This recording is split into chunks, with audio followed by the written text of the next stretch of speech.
Courant le premier trimestre 2023, la plateforme industrielle d'Adéticopé, PIA, annonçait fièrement l'arrivée de plusieurs investisseurs locaux, parmi lesquels le groupe Bavazon, porteur d'un ambitieux projet de production de biocarburants. Présenté comme une opportunité majeure pour l'industrialisation du Togo, cette initiative s'est pourtant heurtée à une gestion opaque et contre-productive de la part de la PIA, censée pourtant soutenir les entreprises locales.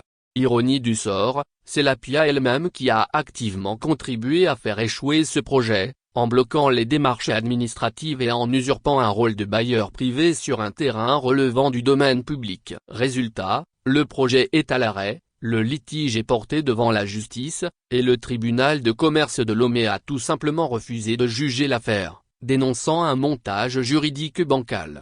Les faits, le rêve d'une usine de biocarburants devenu cauchemar juridique. En mai 2022, la PIA se signe un contrat de bail à usage professionnel avec la société Bavazon Group Sarlu, pour la location d'un terrain de 10 000 m puissance 2 au sein de la zone industrielle d'Adéticopé. Le bail est conclu pour une durée de 10 ans, moyennant un loyer annuel de 65 millions FCFA, et une caution de 37,5 millions FCFA. L'objectif, permettre à Bavazon, via sa filiale en création Bab Consortium Sarlu, de construire une unité d'assemblage pour la production d'équipements de biocarburants. Le projet obtient le feu vert des autorités, statut de zone franche industrielle, attestation de conformité, etc. Tout semble prêt. Sauf que rien ne se passe comme prévu. Dès les premières pluies, le terrain se révèle totalement inondable et impraticable. Pire, la PIA refuse catégoriquement de mettre à jour le contrat au nom de la société réellement porteuse du projet, empêchant ainsi l'obtention du permis de construire. Le projet est paralysé. Au cœur du litige, la nature juridique du terrain. Le contrat de bail mentionne que la PIA dispose d'un droit de jouissance de 99 ans sur la parcelle, accordé par l'État togolais. En réalité, il s'agit d'un terrain exproprié pour cause d'utilité publique par décret en 2019, et donc inscrit au domaine public de l'État. Or, selon le droit OHADA et la jurisprudence de la Cour commune de justice et d'arbitrage, CJA, un terrain relevant du domaine public ne peut faire l'objet d'un bail commercial, même entre deux sociétés privées. De par leur nature, les occupations du domaine public sont précaires, révocables, et relèvent du droit administratif. La PIA, en tentant de faire passer ce terrain public pour un bien privé, a violé le droit et induit en erreur son co-contractant. Cerise sur le gâteau, la PIA a versé au dossier des titres fonciers dont nous avons copie qui ne correspondaient pas au site loué, aggravant le flou juridique. Un refus de collaborer malgré les démarches de Bavazon. Malgré les blocages, Bavazon Group ne reste pas les bras croisés, elle multiplie les relances, organise des réunions, transmet les originaux du contrat à la PIA à la demande de celle-ci pour mise à jour. Puis plus rien. La PIA entre dans un mutisme total, refusant sans explication de régulariser la situation. Pourtant, la clause 7 du bail stipule clairement que toute cession ou transfert doit être accepté par la PIA, sauf motif sérieux et légitime. Aucune justification n'a jamais été apportée. Résultat, pas de permis de construire, pas de travaux, pas d'exploitation, et des contrats d'investissement annulés, pour un montant cumulé de plusieurs milliards de FCFA. Ironie dramatique, alors que la PIA bloquait l'avancée du projet, elle réclamait en justice le paiement de 3 années de loyer. Le tribunal de commerce se déclare incompétent. Saisi par la PIA, qui se posait en victime, la justice togolaise a refusé de suivre. Le tribunal de commerce de Lomé s'est déclaré incompétent pour connaître du litige, en se fondant sur 2 éléments clés. Le tribunal a reconnu que la parcelle est située sur un terrain exproprié appartenant à l'État togolais. En tant que bénéficiaire d'un simple droit d'usage, la PIA ne peut se comporter en propriétaire. Il s'agit donc d'un contrat d'occupation du domaine public, qui ne relève pas du droit commercial mais du droit administratif. Seule la chambre administrative de la Cour d'appel de Lomé est compétente. Un bail commercial ne saurait porter sur un domaine public, même s'il est signé entre personnes privées, rappelle le tribunal, en s'appuyant sur la jurisprudence de la CJA.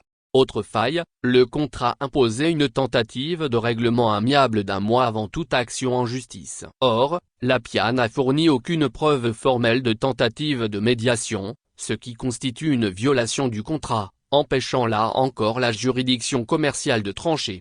Par ces motifs, statuant publiquement Contradictoirement, en matière commerciale et en premier ressort constate que le contrat de bail qui lie les parties porte sur un domaine public juge qu'un tel contrat ne peut recevoir la qualification de bail à usage professionnel au sens de l'acte uniforme de l'OHADA relatif au droit commercial général dit donc qu'il s'agit d'un contrat administratif dont l'appréciation relève de la compétence de la chambre administrative de la Cour d'appel de Lomé se déclare, en conséquence, incompétent eu profit de la chambre administrative de la Cour d'appel de Lomé condamne la requérante aux dépens lit-on dans le jugement rendu par le tribunal de commerce de Lomé, en son audience publique de la chambre ordinaire du mardi 18 mars 2025. Le groupe Bavazon réclame donc des dédommagements pour rupture au tort exclusif d'OPI, violation de contrat, faux et usage de faux. De la demande de restitution de la caution, il est constant qu'elle a versé à la demanderesse la somme de 37 500 000, 37 500 000, FECFA à titre de caution sans avoir pu jouir des lieux donnés à bail que la résiliation du bail entraîne la restitution de la caution versée à titre de garantie qu'il y a lieu d'ordonner à la demanderesse de lui restituer la somme de 37 500 000, 37 500 000, FECFA versée à titre de caution.